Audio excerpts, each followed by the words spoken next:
How does it feel to be a national hero, an admired, beloved commander who turns overnight into a target for assassination and public enemy number one? This question should be addressed to David, son of Ishai, who one night looks out his window to see King Saul's royal guard approaching his home. In a split second, David realizes what's happening. The soldiers are coming to his home to kill him. It's time to get away and fast. David's life is saved by Michal, his wife and Saul's daughter. How dramatic. He makes a hasty exit. No time for goodbyes. Michal doesn't know if she'll ever see her beloved husband again. David flees, first to Ramah, then to Nov. Both locations very close to Saul's palace in Benjamin. David hopes the king's mood will somehow get better, but the evil spirit that gripped Saul only grows stronger. An entire city, the city of Nov, is massacred, down to the last priest, out of suspicion that they aided David. David flees across central Israel, heads for the border, and asks for political asylum from King Lachish of Gath. But this radical attempt fails, and he ends up in Adullam. There, in Adullam, 400 men gather around him, all homeless, desperate men. David wanders from place to stay beyond Saul's long reach. At this point, an ordinary man would lower his profile and look out for himself. An ordinary man.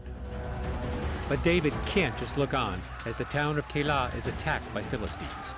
Disregarding the danger to himself, David sets out to defend his countrymen, as if he's still the admired commander, not the kingdom's most wanted fugitive. When the fighting ends, David must clear out quickly because King Saul has spies everywhere, and it's only a matter of time before they find him. So David heads for the hills, to the frontier of Judea. There, among his own tribe, David can relax and let his guard down. After all, brothers don't turn brothers in. But life is full of surprises. The people of Ziph, Judeans like himself, inform Saul of David's whereabouts.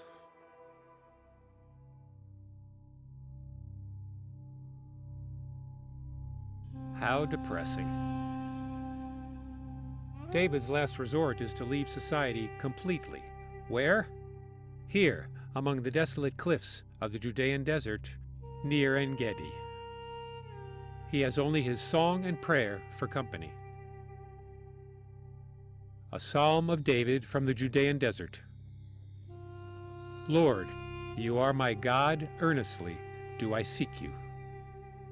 My soul thirsts for you, my flesh longs for you, in a dry and weary land without water. At least in this place, David knows his life is not in danger. It's hard to believe that Saul would leave his kingdom's business behind and chase David beyond the mountains to the perilous desert. Sensible thinking, perhaps, but this is not one of the sensible periods in Saul's life. He sets out for the desert with 3,000 elite soldiers and one mission: to find David and kill him. Unfortunately for David, Saul's soldiers find the hiding place where he and his men have taken refuge. It looks like this is it. End of story. But then, a twist in the plot. Saul leaves his men for a moment and goes to a nearby cave to relieve himself. But it turns out to be the very cave where David and his men are hiding. Now, just a few feet separate the pursuer from the pursued. David's men excitedly urge him to action. Kill Saul! Now's the time! Stab him! Go on! It's your perfect chance to wipe out your enemy, to put an end to this endless nightmare, and to escape death. The day has come which God spoke of. I'm placing your enemy in your hands. Do with him as you please. But David surprises us. Instead of saving himself, he chooses not to harm King Saul, not to kill him, not even displace a single hair on the king's head. The truth is, he's even angered by his men's suggestion. And he said to his men, God forbid that I should do this thing to my master, the Lord's anointed, to harm him, for he is the Lord's anointed. So David scolded his servants with these words and did not permit them to rise against Saul. David makes do with cutting off the corner of Saul's coat. To harm a king? He would never do such a thing.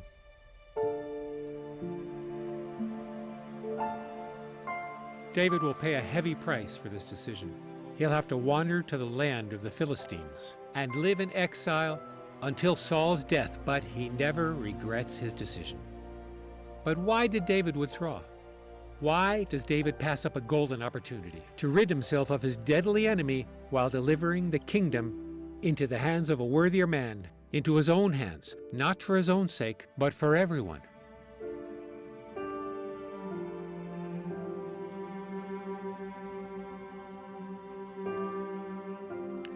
Interesting question. Was David simply an optimist? Did he expect Saul to regain his sanity and stop chasing him so obsessively? Or maybe it was a matter of morals. David doesn't kill Saul because murder is murder. Or maybe it's a matter of perspective. David believes that the kingship of Israel stands on its own right, and you do not harm a king, period, no matter what. What do you think?